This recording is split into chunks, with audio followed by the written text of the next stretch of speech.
तरीके से इसको आप लागू करेंगे? पूर्व में भी ऐसे कई प्रस्ताव पारित हुए हैं, 45,000 रुपये सैलरी देने का प्रस्ताव 2015-16 में हुआ था, तो अब उसकी आप क्या उम्मीद जता रहे कि ये कैसे लागू कर पाएंगे? देखिए, सबसे पहले तो डीएमसी एक्ट के अकॉर्डिंगली हम लोग किसी भी पार्षद की सैलरी नहीं दे सकते हैं। सैलरी वर्ड हमारा यहाँ यूज करना ही मुझे लगता है उचित नहीं है।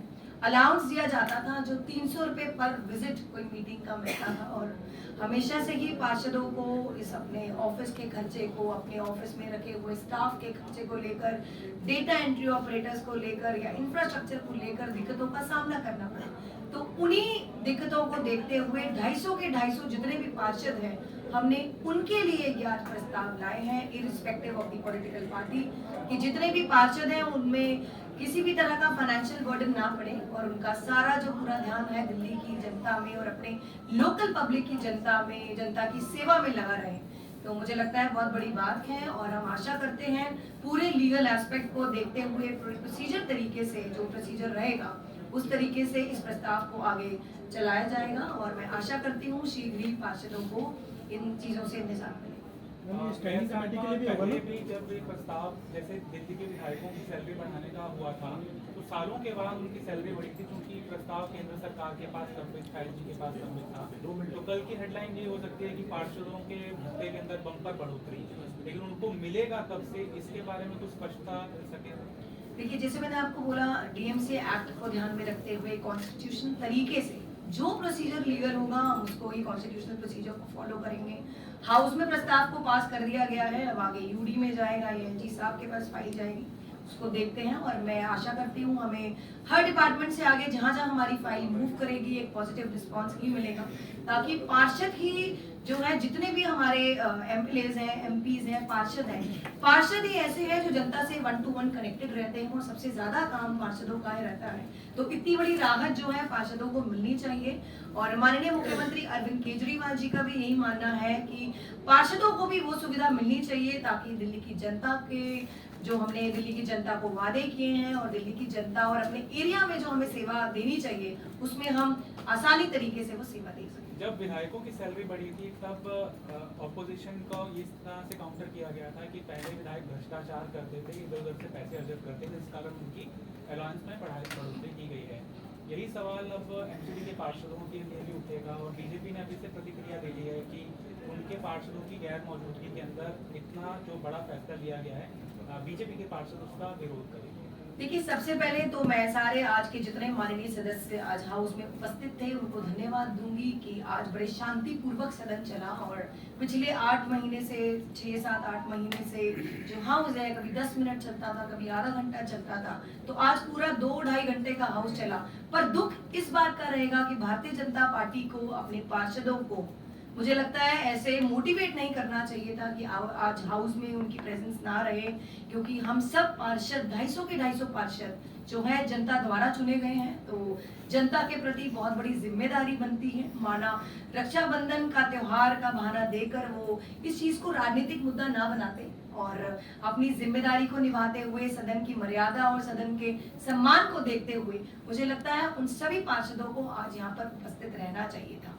पर अगर इस प्रस्ताव की बात करें तो ये प्रस्ताव किसी पॉलिटिकल पार्टी के मेंबर्स के लिए नहीं है, ये 250 के 250 पार्षद जितने हमारे मेंबर्स हैं सभी के लिए प्रस्ताव लाया गया है, और सभी पार्षदों को इससे बहुत बड़ी राहत मिलेगी। मैं इससे पहले भी बहुत सारे प्रस्ताव आए अलाउंस बढ़ोतरी की, इस बार ऐसा कॉन्फिडेंस किस बात का है कि आपको लगता है कि ये पास ही हो जाएगा या ऐसा मिल जाएगा? पहले क्या होता था, आपके प्रयास में इस बार नया क्या है? जी देखिए, पहले क्या होता था, एमसीडी फाइनेंशियल क्रंचेस में नहीं रही थी, और अभी कुछ टाइम से बड़ी फाइनेंस और फंड्स की दिक्कत रही है।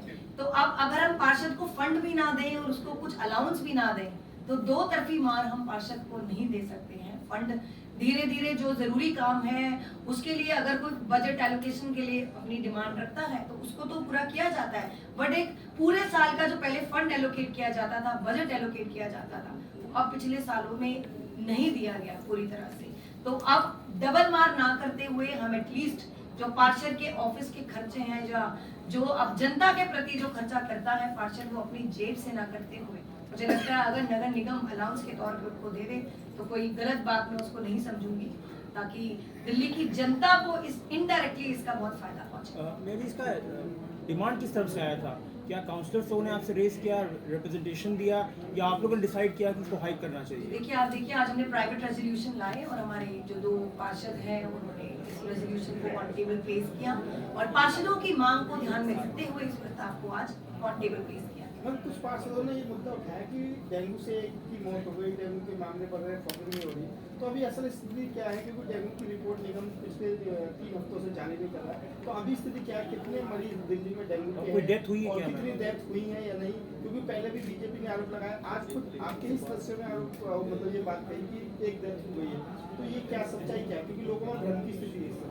जी देखिए सबसे पहले डेंगू और मलेरिया के जो केसेस हैं मुझे लगता है जिस तरह बाढ़ की स्थिति इस बार दिल्ली में रही तो पहले के प्रति फिर भी कंट्रोल सिचुएशन रही है। और रही बात बहुत दुख की बात है अगर किसी की डेथ डेंगू की वजह से हुई है तो मुझे लगता है मैं पूरी दिल्ली की जनता से ये अपील करूंगी कि डेंगू की कोई स्पेशल दवाई तो है नहीं, उसका सबसे बड़ा जो इलाज है वो है टाइमली हम अपना ध्यान रखें और अगर हमारे 2, 3, 4 दिन तक अगर हमारा फीवर नहीं उतर रहा है तो हम अपना ब्लड टेस्ट कराएं और अगर प्लेटलेट्स में अगर हमें कमी दिखती है तो टाइमली डॉक्टर के पास जाकर हम अपना इलाज कराएं, उनको एडमिट कराएं। अगर उसी इलाज में अगर देरी हो जाएगी तो मुझे लगता है मैं ऐसे चाहती नहीं हूँ कि ऐसे केसेस सामने आए डेथ वाले, और दिल्ली की जनता से ये अपील करती हूँ अपना ध्यान रखें। नगर निगम अपनी जिम्मेदारी निभाता आया है और निभाता रहेगा और आने वाले टाइम में हम आशा करते हैं कि कम से कम भी डेली डेंगू और मलेरिया के केसेस आएंगे। Thank you so much. Ma'am, लेकिन डेटा क्या है? 1 लाख रुपए अधिकतम मिलेगा, वो 1 महीने का ब्रैकेट है कि 1 साल का है? जी 1 महीने का, 1 महीने 1 महीने में अगर 5 बैठक होती है तो चार- 4 बैठक। चार। हाँ 4 बैठक का मिलेगा, 5वीं बैठक का नहीं मिलेगा। Thank you. मैम 3 एक हफ्ते से लाख हो डेंगू गया का ना डेटा basically। नहीं आया है, is there any reason behind इसके लिए मैं अधिकारियों और डिपार्टमेंट से पता कर लेती हूँ कि क्या मुद्दा है, क्या इशू क्या रहा है और जैसे ये डेटा मेरे पास भी आएगा will make it available to you. Ma'am app 311 की शिकायतें आ रही हो, ठीक से काम नहीं कर रहा है। कि देखिए अभी मैंने कल या परसों ही अभी एक प्रेस कॉन्फ्रेंस करी थी, मैं आपको बताऊं कि 12 अगस्त को हमारा सफाई अभियान की शुरुआत हुई थी और कल की तारीख तक 10,000 साढ़े 10,000 के आसपास सफाई की कंप्लेंट्स आई थी, जिसमें से 8400 जो कंप्लेंट्स हैं वो रिसॉल्व कर दी गई थी। तो लगभग 80 से 85% जो कंप्लेंट्स हैं उसको रिसॉल्व कर दिया गया है, जो पहले 50 या 60% के आसपास होती थी। और अब प्रॉपर ऐप 311 की मॉनिटरिंग हो रही है। मैं खुद नेता सदन और डिप्टी मेयर प्रॉपर मॉनिटरिंग कर रहे हैं और हर मंगलवार को हमने एक डेट डिसाइड किया है जो ऐप 311 की हम लोग आईटी डिपार्टमेंट के साथ मीटिंग करेंगे, डीसीज के साथ मीटिंग करेंगे और हम कोशिश करेंगे जो हमारा 80 से 85% जो हमारी कंप्लेंट्स रिसॉल्व हो रही हैं उसको 100% तक लाने की हमारी पूरी कोशिश रहेगी। चलिए धन्यवाद। एक सवाल मैं